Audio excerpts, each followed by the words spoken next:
Во време кога цела држава жали за загубата на 59 млади животи во Кочани, кога се собираат донации од граѓаните и фирмите за да им се помогне на семејствата на жртвите, владата на Мицкоски и ДПМН склучува договор вреден 400.000 евра за анкети.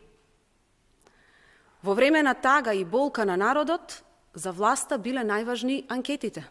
Тоа што нема опрема за пожарникари, што нема доволно екипи, не е приоритет.